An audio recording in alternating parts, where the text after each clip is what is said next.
above all sustainable solution to Chungongo's water problem. On a good day, with heavy fog, each one produced 170 litres of water, more than doubling the villagers' daily allowance. To get that much from each net, it was going to have to get pretty wet up here. So I set up my trusty weather station to measure the relative humidity. The humidity is 61%. And then I started my vigil. This was more like it. I spent all afternoon sitting in the sun, and my time with the army seemed like just a bad dream. And to my delight, at about 4:30, things started to happen. This was meteorology in the raw.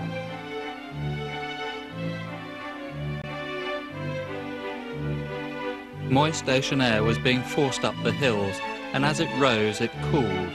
As cold air can hold less moisture than warm, the water condenses and appears as if from nowhere, as fog.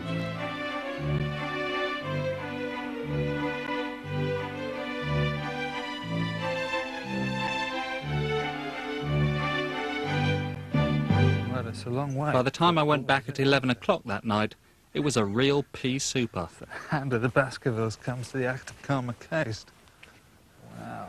92, 93, 92%. 92% is pretty wet, but it hardly ever actually rains up here. That's the beauty of the fog catchers. They get water out of the sky without it having to rain. Yes. Lots of little sparkly droplets, just like diamonds. And then a big one. The nets were indeed producing water from fog, but even as I watched it happening, it all seemed like too much hard work. Why come here to live in the first place? This coast has been settled, according to archaeologists, for the last 10,000 years. And the reason people were prepared to live in such a hostile place lies in the sea, for this is one of the most fertile stretches of ocean on Earth. It's all down to the Humboldt Current. Running up the west coast of South America, it not only brings cold water north from Antarctica, but also mixes with an upwelling of nutrient-rich water from the ocean floor. And it's the nutrients that make this place so fertile. There was a stark contrast between the total lifelessness of the desert and the vitality of this coast. In an attempt to see all this fecundity close up, I was going fishing. Do you have any advice for me when I go in? No, no advice at all. Oh, okay. So I just do it, right?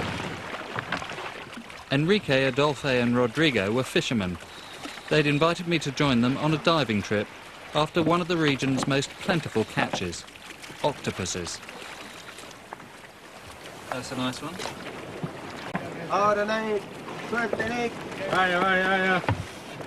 Enrique was using compressed air, but Adolfo wanted me to do it the hard way, with just lung power.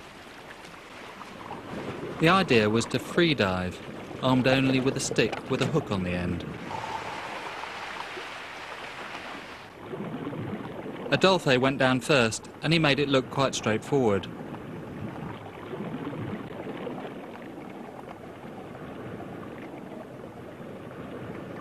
Now it was my turn.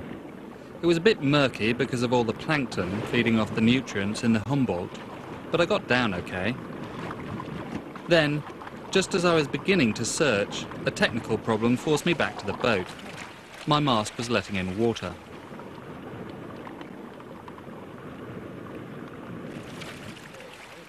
By the time Rodrigo had sealed it properly, Adolfo had caught another 3 octopuses, and I was even more determined.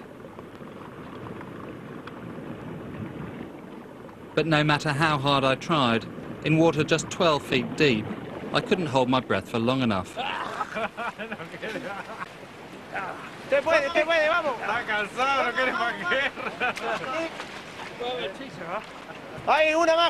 Despite some rather vociferous encouragement from the boat, I decided just to lay on top and watch Adolfo do his stuff.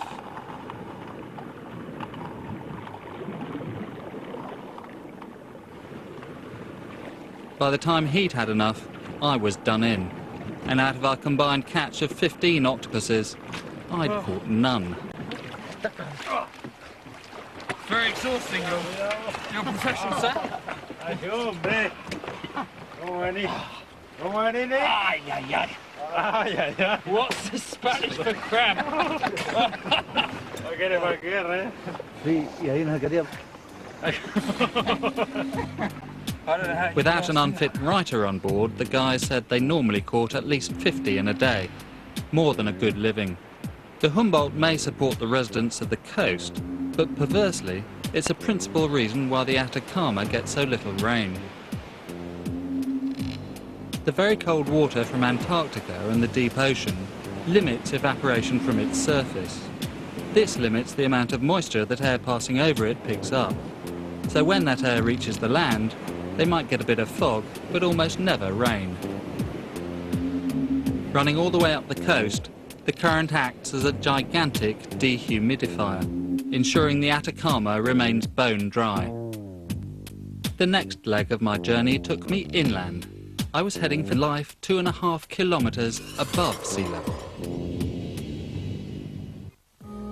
My journey to Arica, the driest town on Earth, had brought me to the foothills of the Andes. The Atacama is an unusual desert in that it spans such a range of altitudes. Still in the desert proper, I was at 2,900 meters and climbing.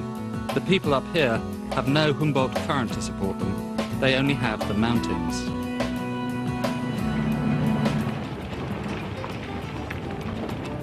My driver, Sahel, and I continued heading north and climbing.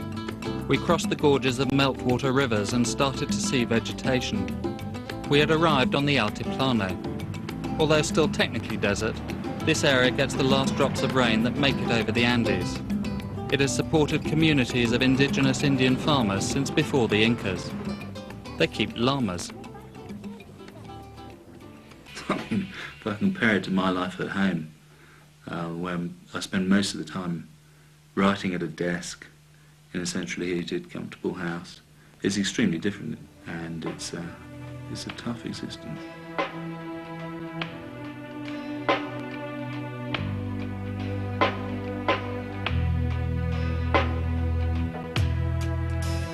Although the Indian tribes have eked out a living up here at 3,600 meters for generations, it's just too dry for the majority of Chileans.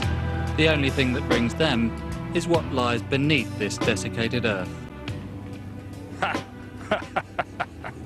That is some hole in the ground. The mountain's full of copper, so let's remove the mountain. This is Collahuasi copper mine. It's estimated to have 3,000 million tons of reserves, which buys you all the pipelines and wells you need. But at 4,500 meters above sea level, it's higher than any peak in the Rockies, and the lack of oxygen is a big problem. So when I arrived at the accommodation complex, I was amazed to see some of the miners playing a game of five-a-side football. I wanted to see how long I would last up here, so I offered my services as a sub. I started up front, but in the early stages of the game, the supply from midfield was woeful. As I was once something of the playmaker, I couldn't resist dropping back to get the ball. Only then did those silky skills come flowing back. Things went well for a few minutes, but it was a stunning run down the left wing that pretty much finished me off. The altitude had got the better of me. The lack of oxygen in my blood meant my muscles and brain were not getting what they needed. And within 10 minutes of joining the game, my head was pounding and my lungs were on fire.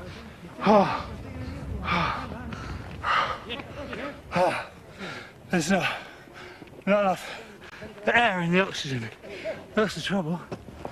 The mine's medical team, masquerading as ski instructors, were sufficiently worried to bring out the oxygen.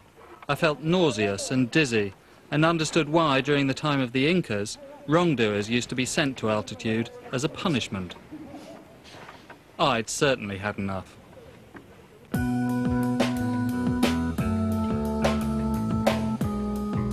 I couldn't hack it up here. No water and no oxygen. It was time to move on.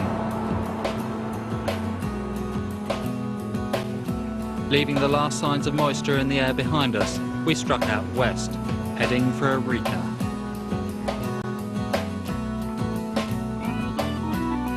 We descended into the real desert, the heart of the Atacama. When NASA needed a place to test their space exploration robot, they came here, because this place is probably the nearest thing on Earth to the surface of Mars.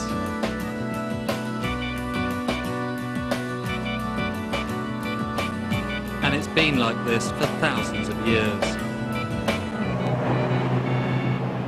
These geoglyphs, made from stones arranged on the valley side, are evidence of that. Created over 1,000 years ago, if there'd been any significant rain since, they'd have been washed away. There are more recent ones too. My journey had brought home to me the rather obvious truth that even in a land with no rain, where there are people, there will always be water. So perhaps I should have realised before what Arica was going to be like, but it still came as a bit of a shock.